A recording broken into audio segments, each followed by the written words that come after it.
Durante décadas, uno de los crímenes más atroces del siglo XX permaneció oculto bajo capas de silencio, negación y conveniencia política. Mientras el mundo recuerda campos de concentración y juicios públicos, el Escuadrón 731 quedó fuera del foco, como si nunca hubiera existido. Y sin embargo existió, funcionó y mató en nombre de la ciencia. En plena Segunda Guerra Mundial, el Imperio japonés creó una unidad secreta dedicada a la experimentación humana y a la guerra biológica. No se trató de excesos aislados ni de decisiones improvisadas en el caos del frente. Fue un programa organizado, financiado por el Estado y protegido por el alto mando militar. Las víctimas no fueron soldados en combate, sino civiles, prisioneros y personas convertidas en material de laboratorio.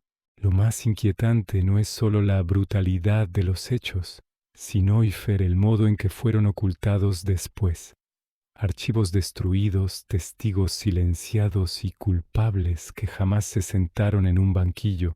Este documental comienza aquí, en el vacío de la memoria colectiva, porque el primer crimen del Escuadrón 731 no fue solo matar, sino lograr que el mundo olvidara que lo hizo. Para entender el Escuadrón 731 hay que entender primero el Japón de los años 30 y 40, un país dominado por el militarismo extremo, donde el Estado, el ejército y el emperador formaban una unidad sagrada e incuestionable. La expansión territorial no era solo una estrategia política, era una misión histórica, y quien se oponía a ella dejaba de ser humano. China se convirtió en el escenario perfecto, no solo por razones estratégicas, sino porque el enemigo fue deshumanizado de forma sistemática. La propaganda imperial presentó a la población china como inferior, prescindible, un medio para un fin mayor. En ese contexto, la ética dejó de ser un límite y pasó a verse como un obstáculo. La ciencia militar japonesa empezó a concebirse como una herramienta para garantizar la victoria total. No bastaba con vencer al enemigo en el campo de batalla. Había que superarlo biológicamente. Enfermedades, resistencia física, capacidad de sufrimiento, todo podía y debía estudiarse. Esta obsesión por la superioridad absoluta creó el caldo de cultivo perfecto para el horror. El Escuadrón 731 no fue una anomalía dentro del sistema japonés de la época, fue su consecuencia lógica. En el centro del Escuadrón 731 estuvo Shiro Ishii, un médico militar brillante, ambicioso y profundamente peligroso.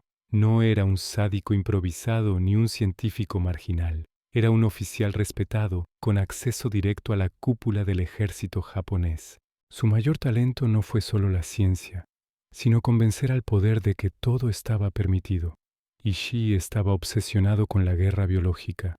Creía que las enfermedades podían ser armas más eficaces que las balas, y que Japón debía liderar ese campo para asegurar su dominio. Para él, la ética era un freno occidental, innecesario en una guerra por la supervivencia del imperio. Supo vender su proyecto como una ventaja estratégica decisiva. Prometió armas invisibles, resultados rápidos y superioridad absoluta. A cambio, pidió algo simple y aterrador: libertad total para experimentar. El ejército aceptó. Le dio recursos, instalaciones y sobre todo protección. Con Shiro Ishii, la ciencia dejó de buscar conocimiento y empezó a buscar resultados a cualquier precio. No fue un error del sistema, fue un producto perfecto de él. Y cuando un Estado entrega poder ilimitado a alguien así, el desastre deja de ser una posibilidad y se convierte en un plan. El Escuadrón 731 tomó forma oficialmente a mediados de los años 30, bajo una cortina absoluta de secretismo. Fue instalado en Manchuria, territorio ocupado por Japón, lejos de la mirada internacional y de la población japonesa. El lugar no fue elegido al azar. Allí, el imperio podía actuar sin testigos incómodos ni consecuencias inmediatas.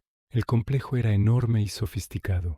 Laboratorios, prisiones, cámaras de experimentación, crematorios y zonas de pruebas al aire libre convivían en una instalación diseñada no para curar, sino para experimentar y matar con método científico.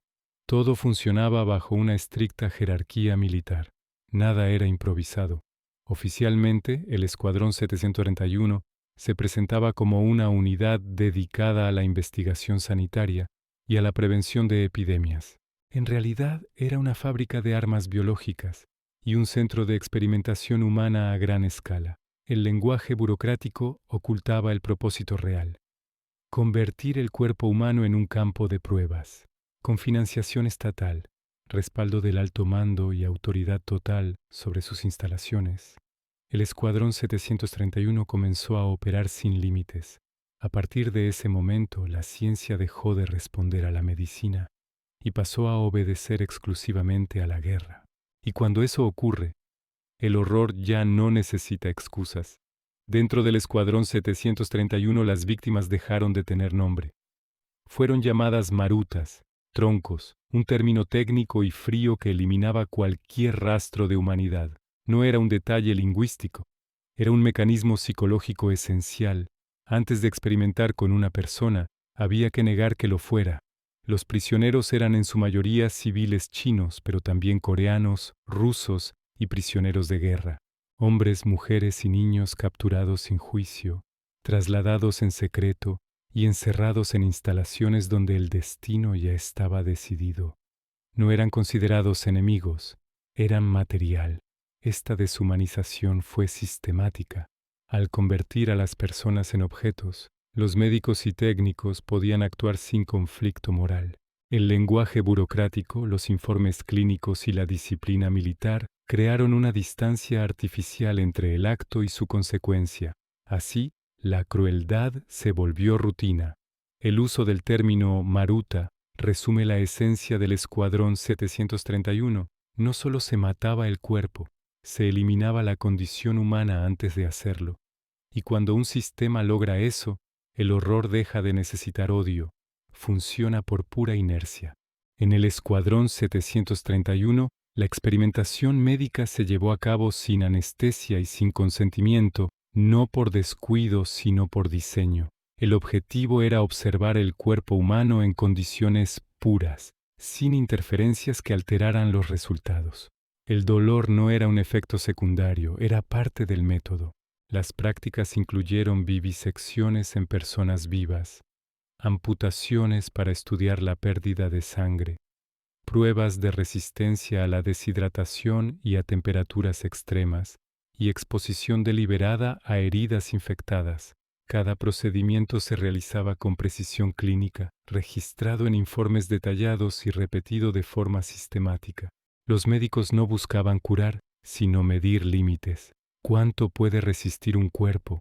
¿Cuánto tarda en colapsar? ¿Qué órganos fallan primero? La ética médica fue sustituida por una lógica militar de resultados. El juramento hipocrático quedó completamente anulado por la obediencia al Estado. Estos experimentos no fueron excesos individuales, fueron parte de un programa institucionalizado, avalado por mandos superiores y normalizado dentro de la rutina diaria. Cuando la ciencia se divorcia de la ética, el conocimiento deja de ser progreso y se convierte en una forma de violencia organizada. El Escuadrón 731 no se limitó a experimentar en interiores. Su verdadero objetivo era convertir enfermedades en armas de guerra. Peste bubónica, cólera, ántrax y tifus fueron cultivados, modificados y probados con un fin claro: comprobar su eficacia para matar en masa. Las infecciones no eran accidentales. Se inoculaban deliberadamente a prisioneros para observar la evolución, los tiempos de contagio y las tasas de mortalidad. Cada brote se estudiaba como si fuera un ensayo militar. El sufrimiento humano se tradujo en gráficos, informes y conclusiones operativas. El siguiente paso fue llevar esas armas fuera del laboratorio. El Escuadrón 731 desarrolló métodos para dispersar patógenos en poblaciones civiles. Alimentos contaminados, agua infectada y pulgas portadoras de peste liberadas en aldeas. No eran pruebas teóricas, eran ataques reales. La guerra biológica cruzó así un umbral definitivo. La enfermedad dejó de ser una tragedia natural para convertirse en una herramienta planificada. Y cuando un Estado decide que la muerte invisible es aceptable, El campo de batalla deja de tener fronteras. El Escuadrón 731 llevó la experimentación a uno de sus niveles más extremos al incluir niños y mujeres embarazadas entre las víctimas. No fue una excepción ni un accidente. Respondía a un interés científico concreto. Querían observar cómo las enfermedades se transmitían, cómo reaccionaban cuerpos en desarrollo y qué ocurría con los fetos expuestos a infecciones y traumatismos. Mujeres embarazadas fueron infectadas deliberadamente para estudiar la transmisión de patógenos al feto. Se practicaron cesáreas forzadas y disecciones con el único fin de documentar resultados. Los niños, por su parte, fueron sometidos a pruebas de resistencia, infecciones y procedimientos quirúrgicos sin anestesia, tratados como simples variables de laboratorio. Estos experimentos revelan el punto exacto en el que la ciencia perdió cualquier rastro de ética. No había justificación militar real, solo la voluntad de obtener datos a cualquier precio. El sufrimiento de los más vulnerables fue normalizado dentro de la rutina científica del escuadrón. Aquí el horror alcanza su forma más desnuda, porque cuando un sistema acepta experimentar con niños y no se detiene, ya no se puede hablar de guerra ni de ciencia, solo de deshumanización absoluta. El Escuadrón 731 dio un paso definitivo cuando decidió comprobar si la muerte podía producirse de forma masiva, controlada y repetible. La experimentación dejó de centrarse en individuos para trasladarse a poblaciones enteras, convertidas en campos de prueba a cielo abierto. Ya no se trataba de observar cuerpos, sino de medir colapsos. Se diseñaron y ejecutaron operaciones bacteriológicas reales.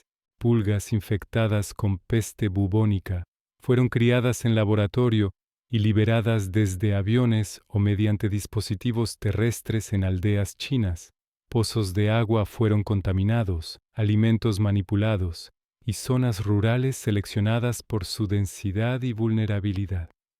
Cada brote era seguido, analizado y comparado. Las epidemias resultantes no fueron incidentes colaterales.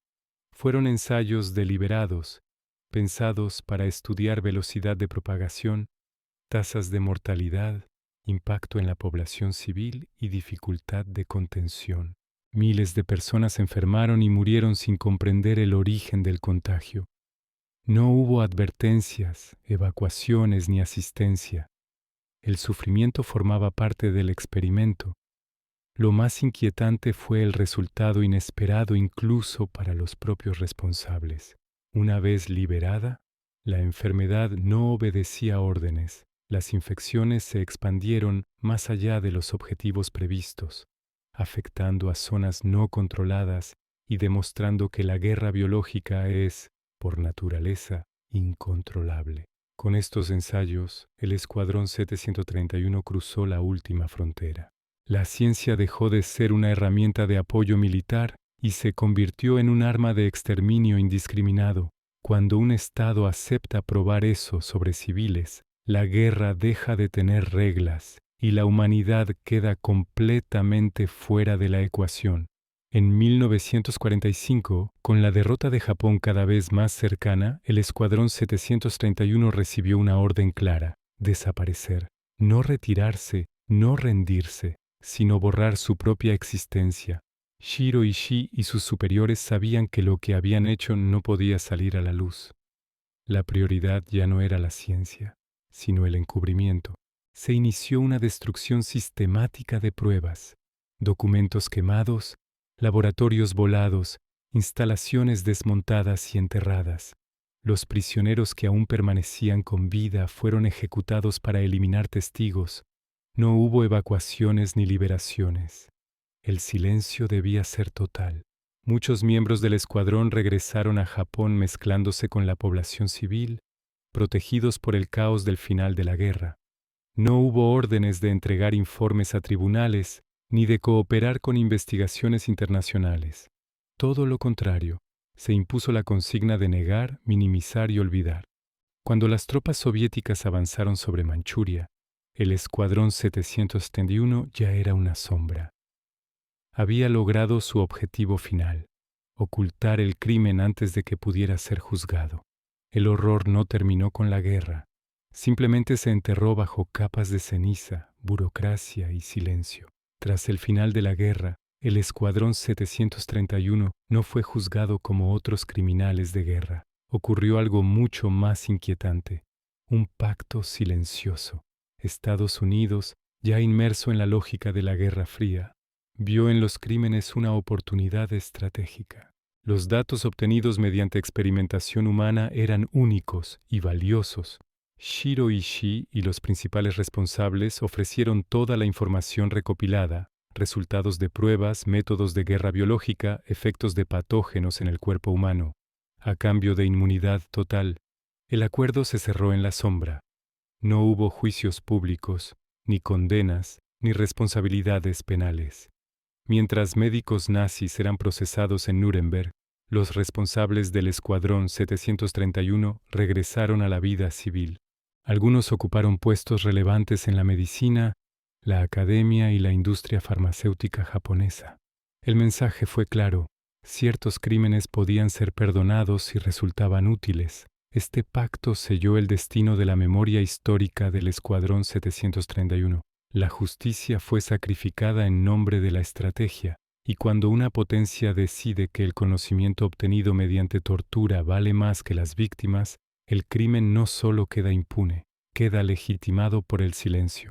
Las víctimas del Escuadrón 731 nunca tuvieron un juicio ni una reparación, ni siquiera un reconocimiento inmediato.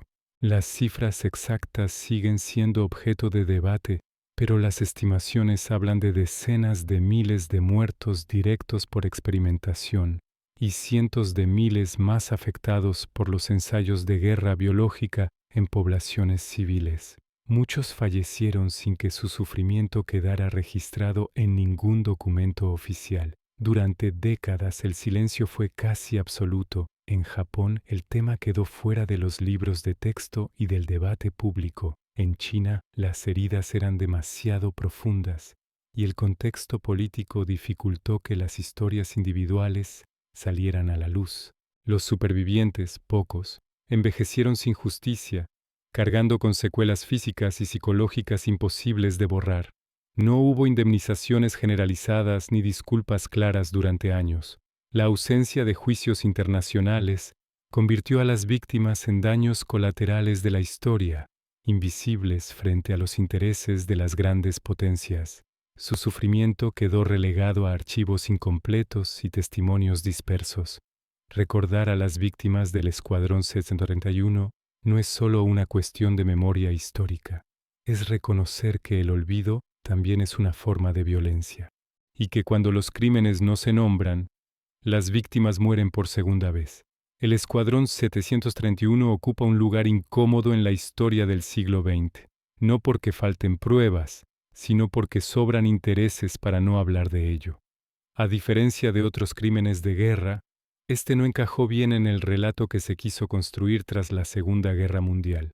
Señalarlo implicaba admitir pactos, silencios y responsabilidades compartidas. En Japón, durante décadas, el tema fue minimizado o directamente omitido del sistema educativo. Reconocer oficialmente el Escuadrón 731 suponía afrontar una memoria nacional dolorosa y cuestionar la imagen de víctima construida tras las bombas atómicas. En Occidente el problema fue otro: aceptar que los culpables quedaron impunes por conveniencia estratégica.